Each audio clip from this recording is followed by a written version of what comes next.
ರೈತರ ಸಂಕಷ್ಟಕ್ಕೆ ಸ್ಪಂದನೆ ಮಾಡಬೇಕು. ಉತ್ತರ ಕರ್ನಾಟಕದ ವಿಚಾರಗಳು, ನೀರಾವರಿ ಯೋಜನೆಗಳಿಗೆ ಆದ್ಯತೆಯನ್ನು ನೀಡಬೇಕು. 2.5 ಲಕ್ಷ ಹುದ್ದೆಗಳು ನೇಮಕಾತಿ ಆಗದೇನೆ ಏನು ನೆನೆಗುದಿಗೆ ಬಿದ್ದಿದ್ದಾವೆ, ಇದಕ್ಕೆ ರಾಜ್ಯ ಸರ್ಕಾರ ಆದ್ಯತೆಯನ್ನು ನೀಡಬೇಕು. ವೃದ್ಧಾಪ್ಯ ವೇತನ, ಸಂಧ್ಯಾ ಸುರಕ್ಷಾ, ಅದೇ ರೀತಿ ಬಡವರಿಗೆ ಮನೆ ಕೊಡ್ತಕ್ಕಂಥ ವಿಚಾರ ಎಲ್ಲವನ್ನು ತೆಗೆದುಕೊಂಡು ನಾವು ರಾಜ್ಯದ ಜನರ ಮುಂದೆ ಹೋಗಬೇಕು. ಈ ಕಾಂಗ್ರೆಸ್ ಸರ್ಕಾರದ ಬಂಡವಾಳವನ್ನು ಬಯಲುಗೆಳಿಬೇಕು. ಭ್ರಷ್ಟಾಚಾರದಲ್ಲಿ ಮುಳುಗಿರ್ತಕ್ಕಂಥ ಕಾಂಗ್ರೆಸ್ ಸರ್ಕಾರವನ್ನು ಬೀದಿಗೆಳೆದು ತರ್ತಕ್ಕಂಥ ಕೆಲಸವನ್ನು ನಾವು ಮಾಡಬೇಕು ಅಂಥೇಳಿ ಭಾರತೀಯ ಜನತಾ ಪಾರ್ಟಿ ನಾವು ತೀರ್ಮಾನ ಮಾಡಿದ್ದೇವೆ. ಈ ನಿಟ್ಟಿನಲ್ಲಿ ಬರದ ವಿಚಾರವನ್ನು ಕೂಡ ಒಳಗೊಂಡಂತೆ ಭಾರತೀಯ ಜನತಾ ಪಾರ್ಟಿ ಸೆಪ್ಟೆಂಬರ್ 1ನೇ ತಾರೀಕಿಂದ 10ನೇ ತಾರೀಕುವರೆಗೂ ಒಂದು ಬೃಹತ್ ಪಾದಯಾತ್ರೆಯನ್ನು ನಾವು ಹಮ್ಮಿಕೊಂಡಿದ್ದೇವೆ.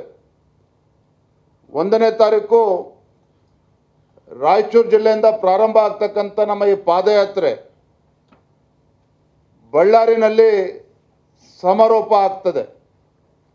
ಸುಮಾರು 190ರಿಂದ 200 ಕಿಲೋಮೀಟರ್ ಅಷ್ಟು 1ನೇ ತಾರೀಕು ಉದ್ಘಾಟನೆ ಆಗ್ತದೆ. ಅದಕ್ಕೆ ನಮ್ಮ ಕೇಂದ್ರ ಸಚಿವರಾಗಿರುವಂತಹ ಗೌರವಾನ್ವಿತ ಪ್ರಹ್ಲಾದ್ ಜೋಶಿ ಅವರು ಬರ್ತಾ ಇದ್ದಾರೆ. ಅವರು ಪಾದಯಾತ್ರೆ ಉದ್ಘಾಟನೆಯನ್ನು ಮಾಡ್ತಾ ಇದ್ದಾರೆ.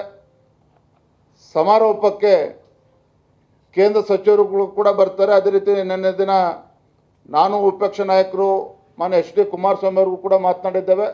ಅವರು ಕೂಡ ಸಮಾರೋಪಕ್ಕೆ ನಾವು ಬರ್ತೇನೆ ಅಂತೇಳಿ ಅವರು ಕೂಡ ಭರವಸೆ ನೀಡಿದ್ದಾರೆ. ಒಟ್ಟಾರೆಯಾಗಿ ನಮ್ಮ ಉದ್ದೇಶ, ಈ ಪಾದಯಾತ್ರೆ ಉದ್ದೇಶ ಈ ಜನ ವಿರೋಧಿ, ಬಡವರ ವಿರೋಧಿ, ರೈತ ವಿರೋಧಿ ಮತ್ತು ಯುವಕರ ವಿರೋಧಿ ಮತ್ತು ಅಭಿವೃದ್ಧಿ ವಿರೋಧಿ ಕಾಂಗ್ರೆಸ್ ಸರ್ಕಾರವನ್ನು, ಇವರ ಬಣ್ಣವನ್ನು ಬಯಲಿಗೆಳಿಬೇಕು. ರಾಜ್ಯದ ಜನರಲ್ಲಿ ಜಾಗೃತಿಯನ್ನು ಮೂಡಿಸಬೇಕು.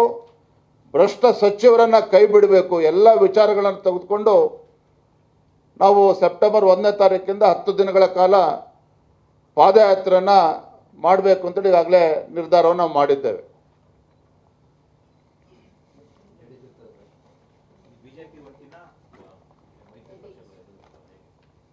ಬಿಜೆಪಿ ನೇತೃತ್ವದ ಪಾದಯಾತ್ರೆ ಇದಾಗ್ತದೆ.